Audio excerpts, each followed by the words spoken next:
everyone, Angela here. Life can be challenging. Trust me, I get it. However, I have learned we can either view the opposition or value the opportunity. Ponder on the problem or praise the potential. Focus on the situation or find the solution. Despite the current circumstances you're going through, I invite you to join me today as we embark on a grand adventure to discover the reasons why it's a good time to be you. Here's the encourager herself, making every day a good day, Angela Henderson. Welcome, everyone. Welcome. We are so glad you're here today. Turn to your neighbor and say, it's a good time to be you. Yes, and it is. Thank you for being with us and being a part of our show today. You know, Jesus shares with us in the Gospels, "Suffer the little children to come unto me and forbid them not, for such is the kingdom of God." You know, if we don't have the heart and the faith of a child, it's really difficult to understand the ways of the kingdom of God. You know, children they believe. Their belief systems are not limited. They believe they can conquer the world. And that's how we should be as children of God. We should be able to believe that we can do anything because through Christ we can, because He gives us strength. Today we have a guest with us, Linda Hopp, who's going to be sharing with us her life's experiences. At the age of 12, she accepted Jesus into her heart and was baptized. But it was at that same age that she began to suffer familial abuse. And so she's going to share with us how she lived through that experience, where some people would just question God and even maybe want to blame God for the situation that they were walking in or that they were experiencing and facing. As a child, believing, she chose to do something different with that. And today her life is amazing. And so don't go away. We'll be right back with this great story. Hey everyone, Angela here. Just wanting to invite you to share your story with us. You know, we all have times in our lives when it just seemed like it was impossible. But then there was that moment of breakthrough. And just maybe your story was meant to be shared and imparted to be able to encourage and uplift others. Well, we would love to be able to give you that opportunity. So how about send your story into us at itsagoodtimetobeYou@gmail.com for consideration. We would love the opportunity to be able to bring you up on stage so that you can do what you were designed to do, and that was to be an encouragement to those around you. You know, sometimes you just can't make this stuff up, but when it happens, we want the world to know about it. So again, reach out to us at itsagoodtimetobeYou@gmail.com and send in that story for us to consider. And remember, it's a good time to be you. Welcome back, everyone. So help me welcome Miss Linda Hopp to the stage. Come on, Linda. Welcome, welcome. We are so glad you're here today. Thank you for being with us. Thank you for having me. Oh, have a seat. All right. Thank you, Linda, again for being with us today. We are just super excited to have you and just to be able to share this time with you. And thank you for sharing your story. I appreciate you bringing me out. That's really cool. I like it. And you've already been on my show, so it's okay. I know. And so just to get you out here, you're a busy woman and doing so many things in our community, and we're very honored. So, Linda, why don't you just share with us a little bit about your background and where you're originally from? Well, I was born in Asheville, North Carolina. Can you tell? I love it. But Asheville's one of my favorite places, too. But I didn't stay there long because my dad was Air Force, so we moved around quite a bit. I was in Oklahoma. I was in Omaha, Nebraska. Okay. If you're from there, that's cool. I didn't really like it. But then I spent about 20 years, my major growing up years, just outside D.C. in Manassas. Wow. Now, I love the D.C. area. Oh, How was that for so you, like growing up as a kid in that area? It was wonderful. I was involved in sports. I played softball for 16 years. I was in ballet. I did all kinds of stuff. But I loved the museums, the Smithsonian, the zoo. I know. I Can wanna you go back to the zoo. imagine having the Smithsonian in your backyard? It was amazing. We could hop, just drive down there. Now there's the metro, so you can get on the metro and go down. Yeah, that was, as a family, we took our kids there a couple of times, and it was just amazing to be able to go and just discover the history of our nation, and for it not to even be at any cost. So families out there, if you're Exactly. looking for an inexpensive family vacation, go to our nation's capital. It's really amazing, and it's free to us to be able to go do that. Yeah. So tell me about your spiritual experience as a child. At the age of 12, you accepted the Lord. So what was that like? Well, people say you can't be born into a religion. Well, I was born a Southern Baptist. I understand. Okay, mom and dad, my grandparents, my great-grandparents, all Southern Baptists, so I didn't have a choice. I was a Yes. Southern Baptist. I get it. That was me. My father was a minister. Well, he was a Marine turned minister. But yeah, you're just kind of born into whatever it is Yeah. they're in. Yeah. Right. So, going to church was fun. We Yes. did, VBS, and understanding that we moved around because of Dad's being in the Air Force. But when we were in Virginia, that's where we, like I said, did most of my growing up. So we went to VBS, Vacation Bible School. Sorry, guys. Yeah. And, just being that way. Now, Mom and Dad weren't, I want to say, doused. You know what I mean? Yeah. They weren't submerged into it. But we went to church, and we did what we could, that kind of thing. But I believed in God, and I loved Him, and I knew He would take care of me. When I got to the point where I could realize that He was taking care of me, really understanding it. So I was at VBS, and they were talking about God and being baptized, and I went, that's something I really need to do. So I went up and I said, I want to be baptized. So the next Sunday is when they had the baptismus. Baptismal. That there one. you go. And I said, okay, so I did that. I went and received the baptism of the Holy Spirit. I love that. That is so beautiful. We look at the age of 12, and even when you look at it biblically speaking, that was considered the age of accountability. And, that was even the age where even Jesus was in the temple and wowing, the teachers with all of his wisdom and knowledge of the Word because, he was the Word and is the Word. And so how wonderful that was that at that age you came to that understanding as well. It was like something clicked inside of you, and you realized, this is what I need.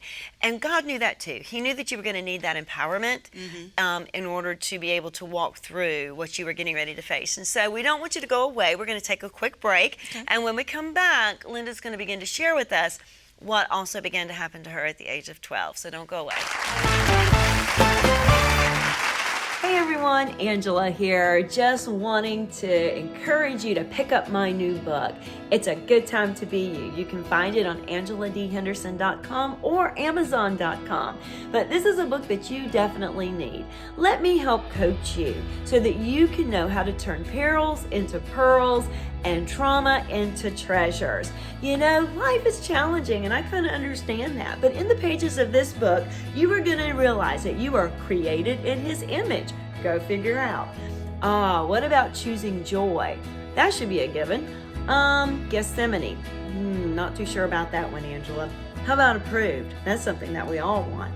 From prison to palace. Let me show you how to get out of prison and live in the palace. Sounds of the season. You've got a season in your life, a great season ahead of you. Listen for the sound so you can pick up on it. The joys of the journey to somewhere. It's not just the destiny, but it's the joy of the journey. Hey, how about as for me and my house? You can make that declaration, and you and your family can serve the Lord.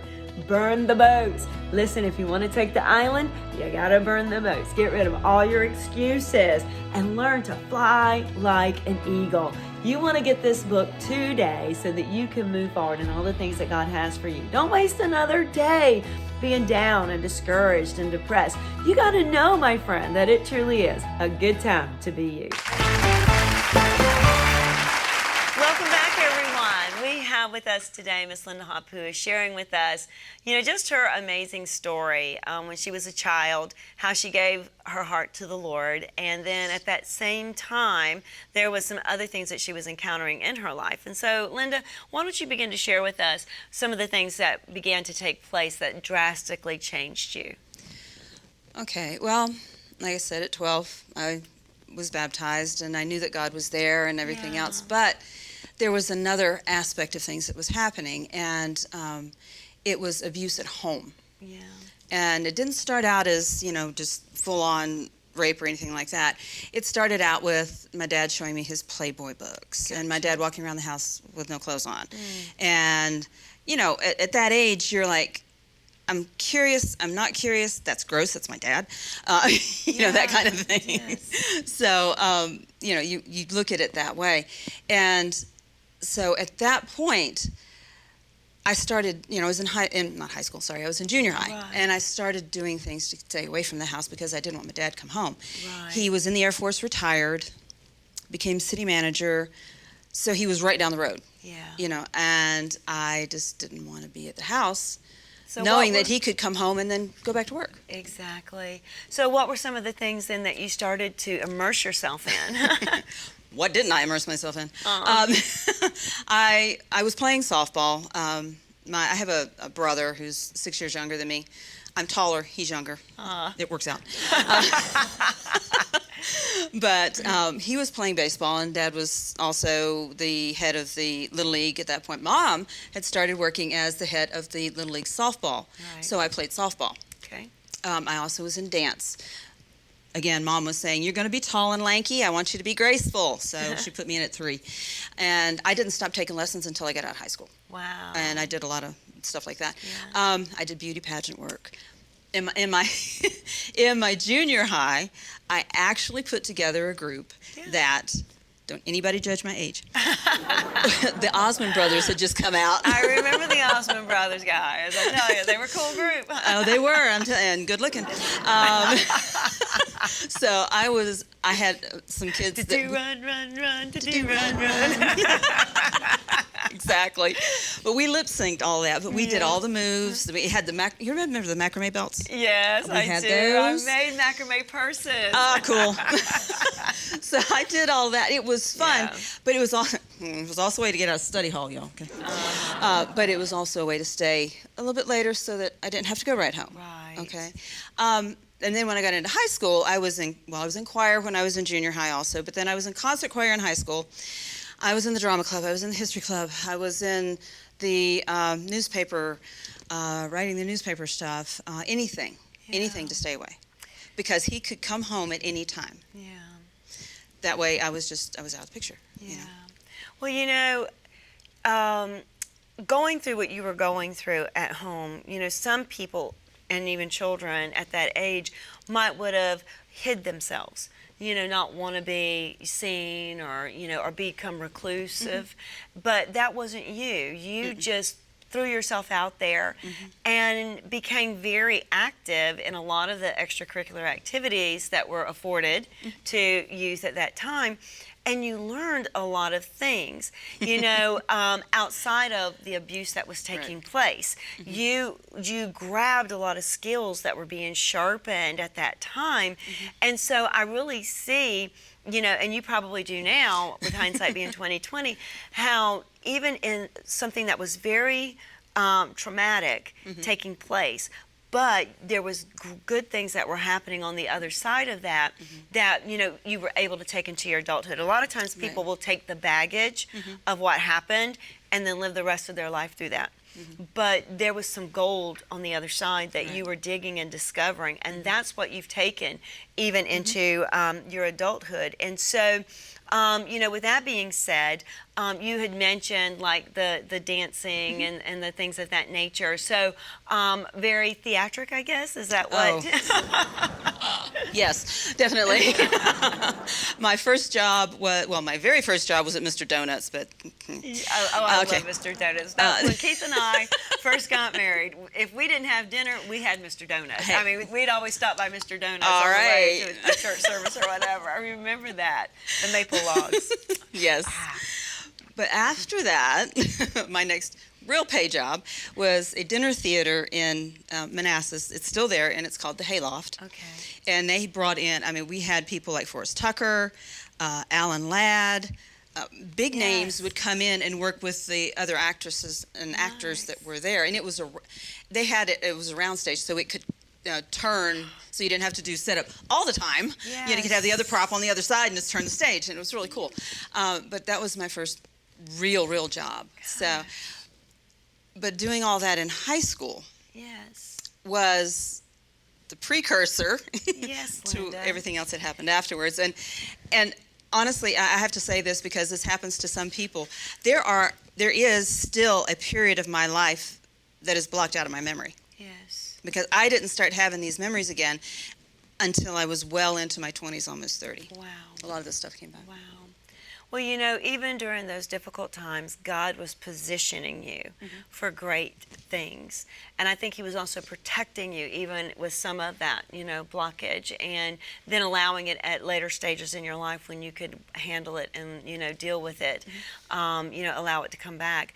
But don't go away. We're getting ready to take a break. And when we come back, Linda's going to share a little bit more with us as to what was going on in her life at that time. So don't go anywhere. We'll be right back.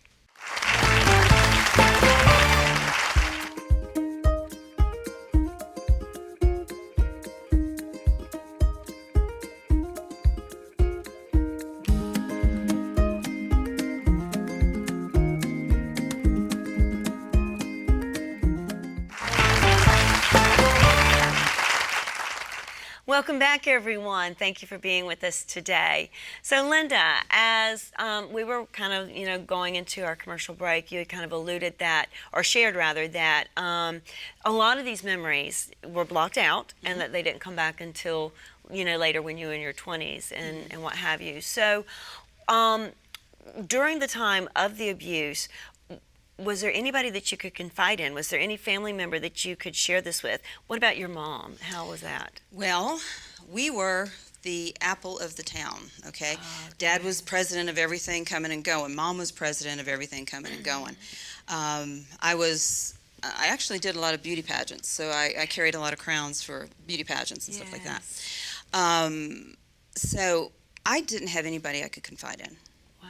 My brother's 6 years younger than me, so I lovingly refer to him as the golden child, because he wasn't the one that would get in trouble. I would get in trouble if he got hurt, that kind of thing, you know. So there was a lot going on that way. But no, it was all me, kind of like me surviving on my own.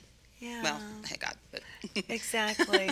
You know, again, just going back to that age of 12 when that light bulb went off in Bible school, that you needed to, you know, really solidify this relationship with Him. Right. Again, I think He was just establishing that foundation and just reassuring you that He was with you. Because again, God doesn't let bad things happen to us. People make their own choices and their own decisions, and sometimes we become a victim of that. But Sure.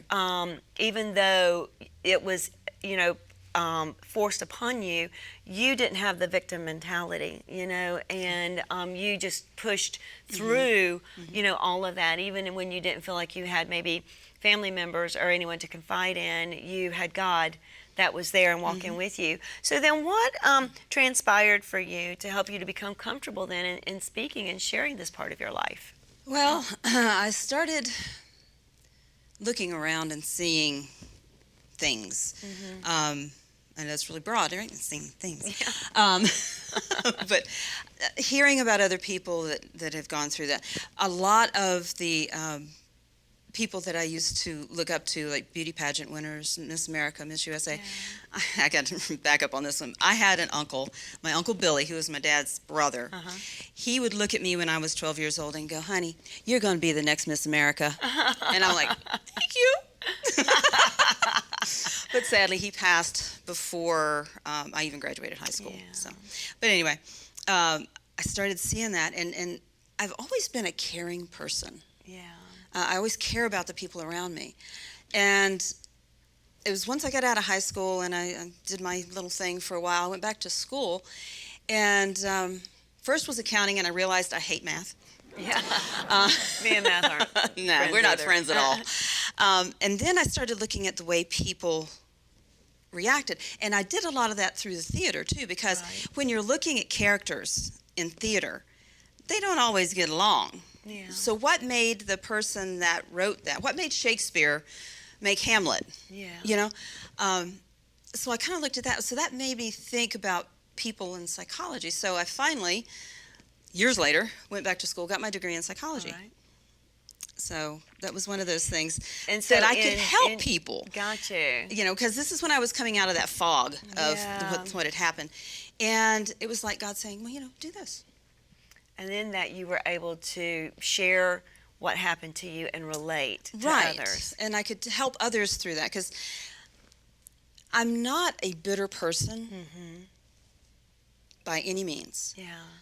I do have my days, but I'm usually pretty open, and I can sense when somebody's really having an issue, they're dealing with something really deep and they can't get it out. Yeah. And I'm usually the one that's standing beside them going, you okay? Wow. And that's how a lot of my conversations have started with people, just in general, at the Yes. grocery store, sitting, you know, just whatever. Yes. And I think because of what I went through, Yeah. it made me more sensitive to other people. Yes. And God uses that in me now to help other people. Now, how about with your children? Did you ever share this part of your life with them? I did. I talked to my son. I have he's 41, 41-year-old son who he's a gentle giant, okay? He's my short son. He's 6'4" and weighs 230 pounds. Wow. He's little. Wow. But he's my oldest, and there's 11 years between the two of them. Yeah. So I shared with him when he was right out of high school, and he was getting ready to go to Disney, actually. Yeah. He got a job at Disney World. But he was going to college, and I had shared with him before that, way before that. And he actually went and stayed with my dad for a while. Wow. And I thought it was great. He got to know his granddad. Perfect. Yes. Because Grandma was always here, okay? Yeah. She was always around. And then I shared it with my daughter, and it was kind of really odd reactions because he wanted to accept it, but he didn't fully. Right. And my daughter just took it and run. And Yeah. she's she got two little ones of her own. So, you know, I wanted them to understand why sometimes I either get really down and depressed or whatever. Yeah. But they knew what happened with my dad. Yes, yes. Well, we're getting ready to take another break, and when we come back, we're going to find out some wonderful things that Linda is doing now as just how God has just shaped her life so beautifully despite what she walked through. So please don't go away. We'll be right back. Hey, as a leader, you are a broker of gifts.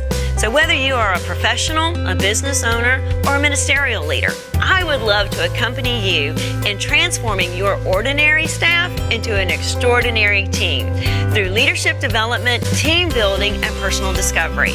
You will learn the amazing gifts, skills, and talents that each of you have and know how to bring them together in order to do great things.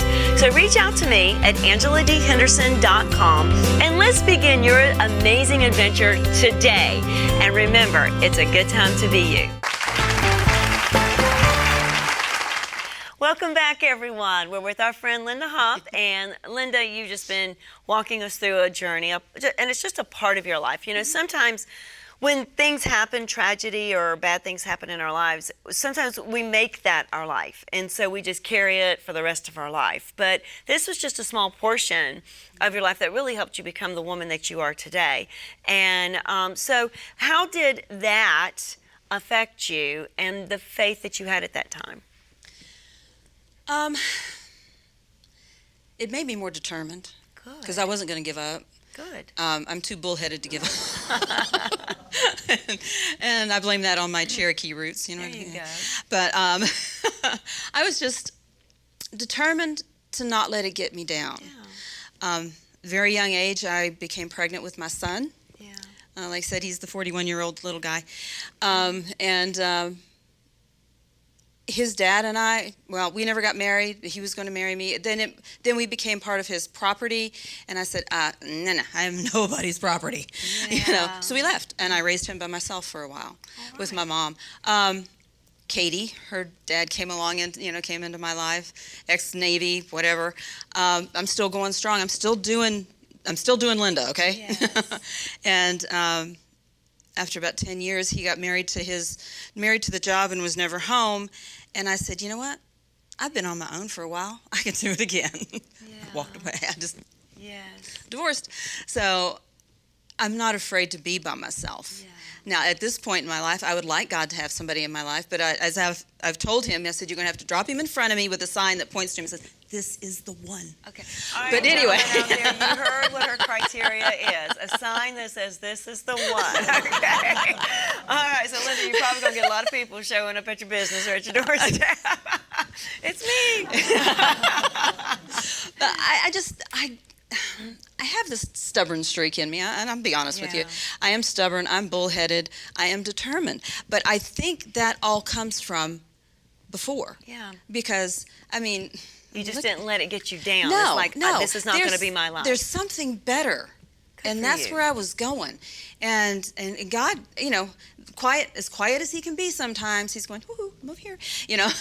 go this way, go that way. So, Yes. I mean, all that said is now I'm a 501c3, Linda Hop Ministries. I work at WLCN TV. I am writing a television show. I'm writing a movie. God dumps another show into my lap, and I'm going, can you hold on a second? I got to get this other stuff done first, But it's all been related to God. Yeah. Because I've stepped from the psychology degree to a church counselor to an associate pastor. I'm not pastoring anymore. Thanks to you, I have found out that I'm a prophet, and I'm going, whew, love pastors. It's the hardest job in the world. All right? But it's propelled me Yes. to succeed. And I got this message the other weeks ago, I guess. And somebody said, what does God say you are? I'm a crazy, multifunctional, send me wherever you want me to go, minister of God. I love it. I love it, Linda. I love it. And it's also beautiful, which is what your name means, beautiful. And we definitely see God's masterpiece in and through you. And we also just see how much he cared about you and how much he loved you. That, he established you in the palm of his hand. He let you know that you were there and allowed you to walk through the things that you had to walk through, but reassuring you that he was there the whole time. Mm-hmm. And because of that, you are who you are today. And you're blessing many people with your gifts and your skills and your talents and providing opportunity even through the things that you're writing and producing for other people to be able to put their skills and gifts and talents to use. And so that's so amazing. So Linda, when did you realize that it was a good time to be you? I would say that when I finally got my head on straight and I got involved into a little bit more of the modeling and acting experiences that I had, because I had my studio at that point. Nice. And it was a purpose, and it was all of my leading up to that point, and that was when I realized it was a good time to be me. I love it, Linda. Well, how about at the count of three, we let our friends and our viewers out there know that it's a good time to be you, okay? All right. 1, 2, 3. It's a good time to be you.